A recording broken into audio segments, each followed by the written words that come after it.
சென்னை புழல் பகுதியில் தனது மகளை ஏமாற்றி மதம் மாற்றி திருமணம் செய்து வைத்துவிட்டதாக பாதிரியாரை கண்டித்து காவல் நிலையம் முன்பு பெண்ணின் தந்தை தரையில் விழுந்து புரண்டு அழுதார்.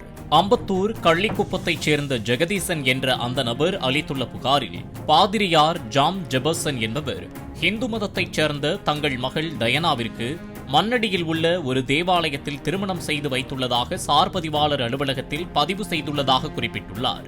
ஆனால் குறிப்பிட்ட அந்த இடத்தில் அப்படி ஒரு தேவாலயமே இல்லை என்றும் பாதிரியாரிடம் சிக்கியிருக்கும் தனது மகளை மீட்டுத் தர வேண்டும் எனவும் ஜெகதீசன் கோரிக்கை விடுத்துள்ளார்.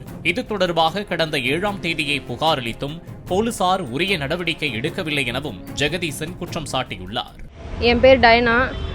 என்னுடைய சொந்த வீடு இங்கே அம்பத்தூரில் இருக்குது. கள்ளிக்குப்பாச்சிலேருந்து தான் இருந்தேன். நானும் என் ஹஸ்பண்டும் 3 இயர்ஸாக லவ் பண்ணோம்.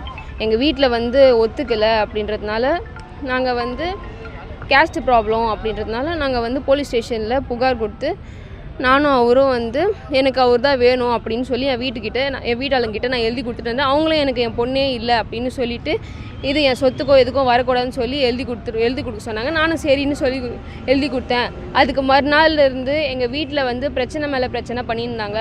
பொண்ணை அனுப்பலைன்னா உன்னை வெட்டிடுவேன் குத்திடுவேன் அப்படின்ற மாதிரி பிளாக்மெயிலாக பண்ணிகிட்டு இருந்தாங்க. ரொம்ப டார்ச்சராக இருந்தது. எங்கே போனாலும் ஃபாலோ பண்ணி வர்றது, வீடு தேடி வெட்டுருவேன் குத்திடுவேன்றது இதே டைலாக்காக சொல்லி எங்களை ரொம்ப டார்ச்சர் பண்ண ஆரம்பித்தாங்க.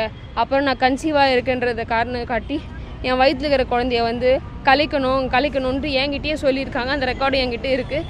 10வது கோரிக்கை எங்கள் வீட்டாளுங்கிட்ட சொல்லி காசு கொடுக்குறோம், 50 லட்சம் தரேன், 50 லட்சம் தரேன், அந்த பொண்ணை நான் சொல்கிற ஹாஸ்பிட்டலுக்கு கூட்டு போயிட்டு வயிற்றை கருவை கழிச்சிட்டு அந்த குழந்தைய தூக்கி போட்டுருங்க, வயிற்றை கிழிச்சு தூக்கி போட்டுருங்க அப்படின்னு சொல்லி எங்களை ரொம்ப கேவலமாக பேசினாங்க.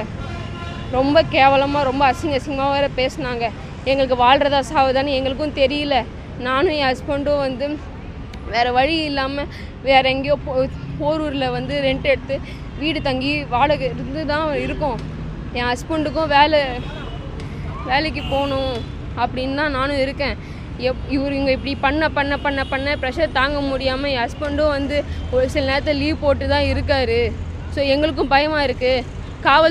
காவல்துறை எங்களுக்கு ஒரு நல்ல ஒரு பாதுகாப்பு கொடுக்கணுன்ட்டு நான் உங்ககிட்ட தாழ்மையுடன் கேட்டுக்கொள்கிறேன்.